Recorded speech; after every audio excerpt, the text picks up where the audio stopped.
Assalamualaikum warahmatullahi wabarakatuh. Apa kabar anak-anak semuanya? Semoga sehat selalu ya.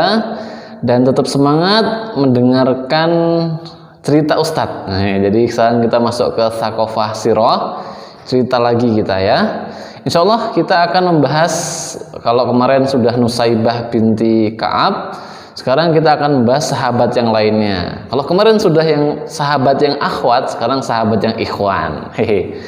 Insya Allah kita hari ini akan membahas tentang Hamzah bin Abdul Muttalib. Masya Allah. Tapi sebelum kita cerita bareng-bareng, kita berdoa dulu. Oke? Wahid, Isnain, Salas. A'udzu billahi minasy syaithanir rajim. Bismillahirrahmanirrahim. Allahumma anfa'na bima 'allamtana wa 'allimna ma yanfa'una wa zidna 'ilman nafi'a.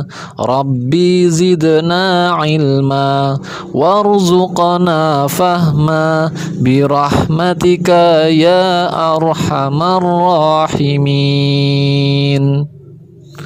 Qala Allah Ta'ala Al-yawma akmaltu lakum dinakum wa atmamtu alaikum ni'mati wa raditu lakumul islam dina. Artinya, pada hari ini telah aku sempurnakan untukmu agamamu dan telah aku cukupkan nikmatku untukmu dan telah aku ridhai Islam sebagai agama bagimu. Quran Surat Al-Ma'idah ayat 3. Alhamdulillah wa syukrulillah wa la hawla wa la quwata illa billah. Allahumma salli wa sallim wa barik ala nabiyina Muhammadin wa ala alihi wa ashabihi ajma'in. Amma ba'du. Alhamdulillah, anak-anak semuanya yang dirahmati Allah Subhanahu wa taala. Hari ini kita akan belajar dari seorang tokoh yang hebat. Seorang tokoh yang keren, namanya adalah Hamzah bin Abdul Muttalib. Siapa yang sudah sering dengar kan namanya? Pasti sering dong. Ini kan seorang sahabat yang luar biasa hebat. Nah, tapi udah pernah dengar belum sirahnya? Nah, kalau belum, dengarkan baik-baik, simak baik-baik. Ini kisah seorang yang sangat mulia di sisi Allah dan Rasulnya.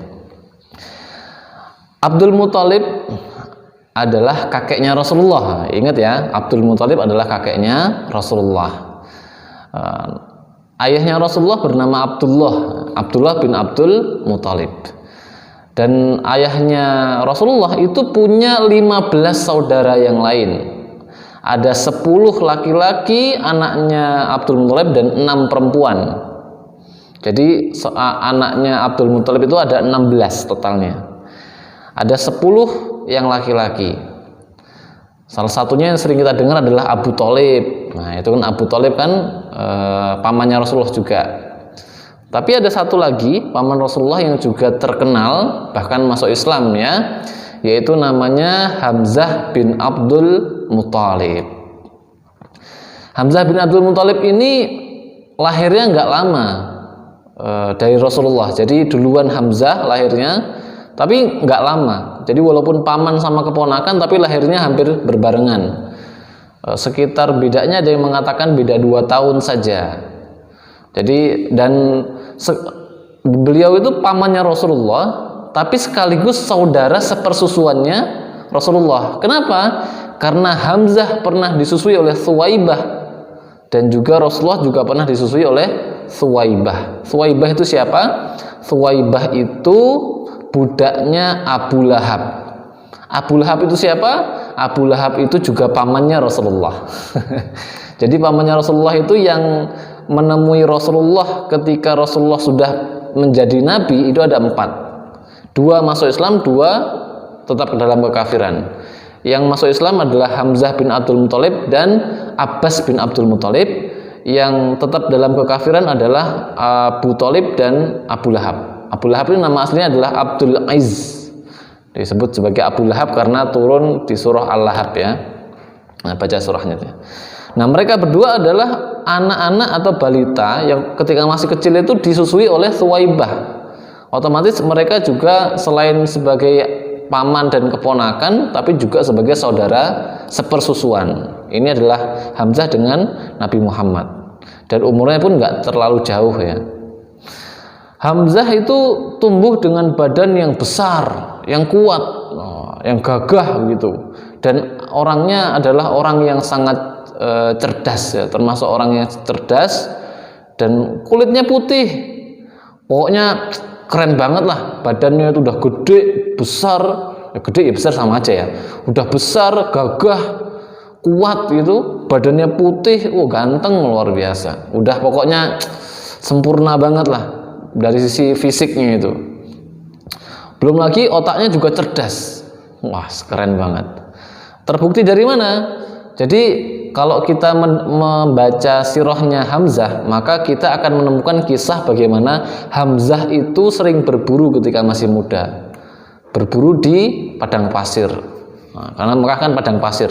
Dan berburu hewan itu bukan sekedar hewan kayak kelinci, bukan. Tapi kadang-kadang Hamzah dulu juga pernah berburu singa. Jadi pulang-pulang itu bawa singa. Singanya dipanggul gitu ya. Singa dipanggul di sini, anak panah dibawa di sini. Pakai busur panah dia berburunya itu. Bayangin, satu manusia melawan satu singa. Yang menang manusia, Hamzah gitu. Jadi orang-orang Arab itu yang bisa orang Arab Quraisy yang bisa melawan singa sendirian itu cuma 2 orang. Hamzah bin Abdul Muthalib dan Umar bin Khattab. Badannya sama-sama besar. Itu bagaimana hebatnya Hamzah, gagahnya Hamzah, kuatnya Hamzah itu udah cukup dari kisah bagaimana dia berhasil memburu singa sendirian. Singa yang diburu itu bukan kelinci, bukan ayam, singa yang diburu. Nah, kalau kita kan berburu singa, kita yang dimakan singa. Kalau Hamzah enggak, Hamzah menang lawan singa. Itu saking kuatnya Hamzah bin Abdul Muthalib. Maka orang-orang Mekah ketika melihat Hamzah itu berburu singa, maka orang-orang Mekah itu pada kagum pada Hamzah, pada segan pada Hamzah. Bahkan sampai ada yang takut sama Hamzah, dan juga Hamzah juga sangat disegani.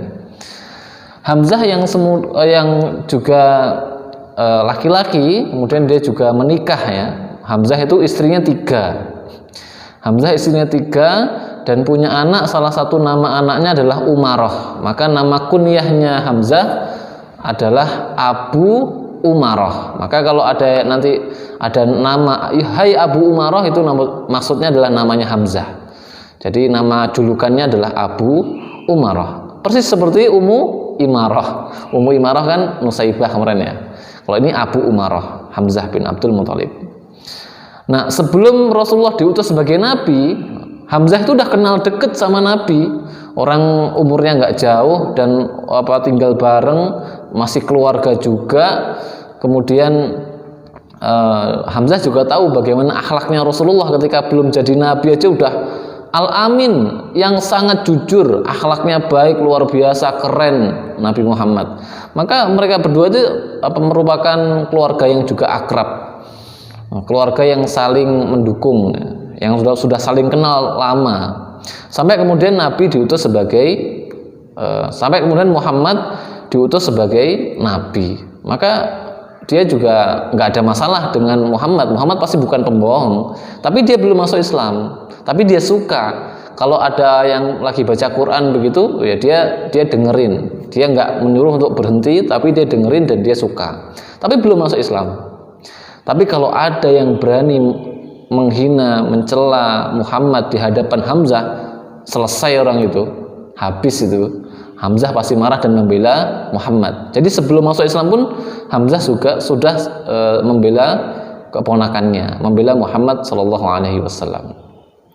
Sampai suatu ketika ada kisah di mana Rasulullah itu dihina habis-habisan, dicaci habis-habisan oleh Abu Jahal, Abul Hakam. Abu Jahal menghina Rasulullah dengan hinaan yang sangat pedih, ya Allah. Sampai Rasulullah tuh merasakan sakit itu bukan cuma di hati ya. Hari itu tuh sakitnya sampai sekujur tubuh. Saking hinaannya, celaannya begitu parah kepada Rasulullah. Kalau biasanya cuma dihina Muhammad gila, Rasulullah biasa aja. Tapi yang hinaan yang ini sangat kelewatan banget Abu Jahal itu. Sampai kemudian dilihat oleh seorang budak,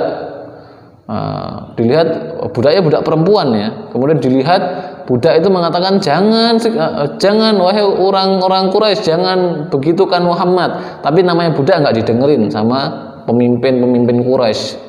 Abu Jahal itu pemimpinnya orang-orang Quraisy, nggak didengerin. Sampai kemudian sore hari Hamzah pulang dari berburu, budak itu datang kepada Hamzah terus cerita, hai Abu Umarah, andai saja tadi pagi kamu tahu apa yang dilakukan oleh Abu Jahal kepada Muhammad,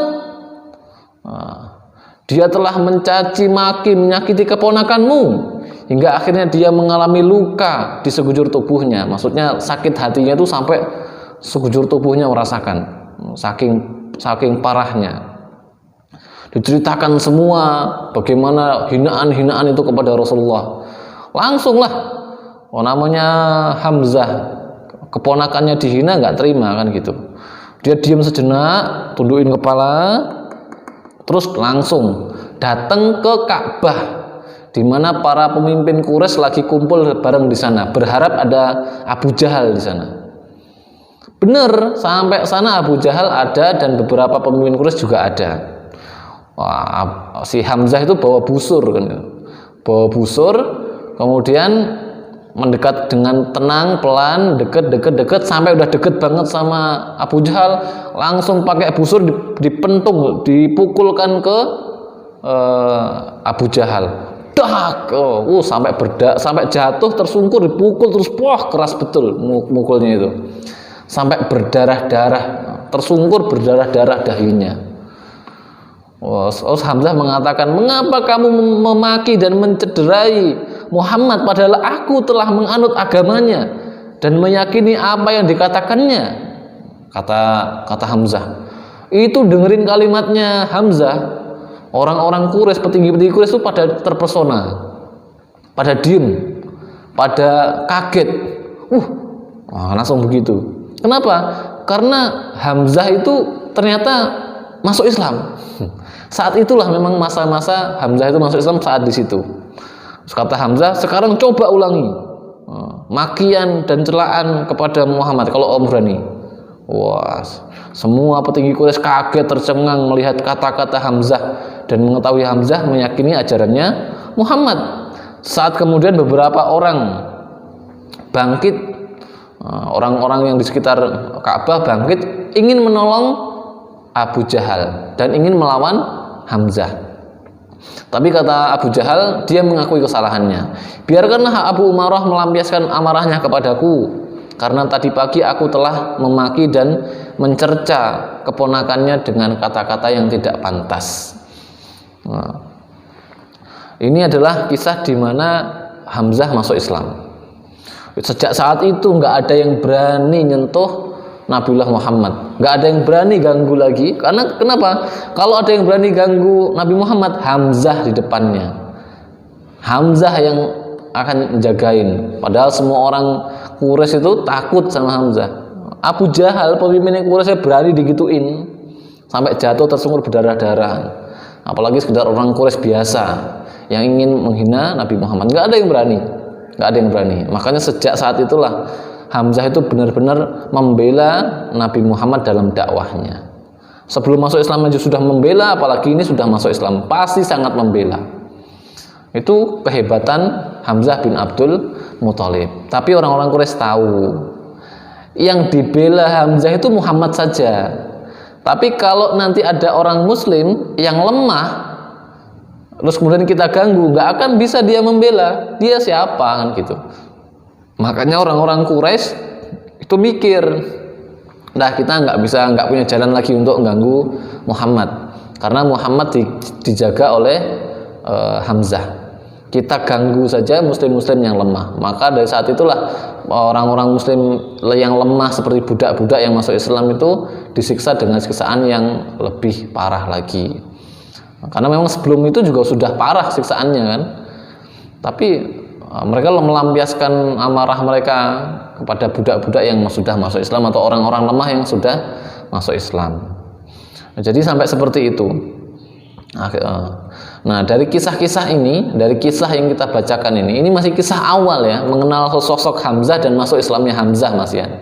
Nanti kisah perangnya lebih keren lagi. Maka kita lanjutkan di pertemuan berikutnya. Tapi kita simpulkan dari pertemuan ini, kita bisa belajar bahwasanya Hamzah itu adalah paman sekaligus saudara sepersusuannya Rasulullah. Dan kemudian Hamzah juga orang yang kuat dan pemberani. Yang ketiga, Hamzah adalah seorang pembela Nabi yang ditakuti. Dan yang keempat, Hamzah itu masuk Islam di depan para petinggi Quraisy. Kalau orang-orang Islam yang lain itu masuk Islamnya ya sembunyi-sembunyi ya, nggak ditampakkan. Tapi Hamzah masuk Islam di depan orang banyak, nggak ada yang berani ganggu dia. Karena hebatnya, kuatnya, gagahnya seorang Hamzah bin Abdul Muthalib yang nanti akan mendapatkan gelar Asadullah, singanya Allah. Masya Allah. Barakallahu fikum. Sampai di sini ya kisah tentang Hamzah. Semoga sampai di sini bisa difahami bahwasanya ada sosok yang keren nih, namanya Hamzah bin Abdul Muthalib. Wallahu a'lam bishawab. Kita tutup sama-sama dengan membaca lafaz hamdalah dan doa penutup majelis. Alhamdulillahirabbil alamin. Subhanakallahumma wa bihamdika asyhadu an la ilaha illa anta astaghfiruka wa atubu ilaik. Kurang lebih mohon maaf, kita lanjutkan di pertemuan berikutnya tentang Hamzah bin Abdul Muthalib. Tunggu terus kisah-kisah selanjutnya. Wassalamualaikum warahmatullahi wabarakatuh. Bye-bye.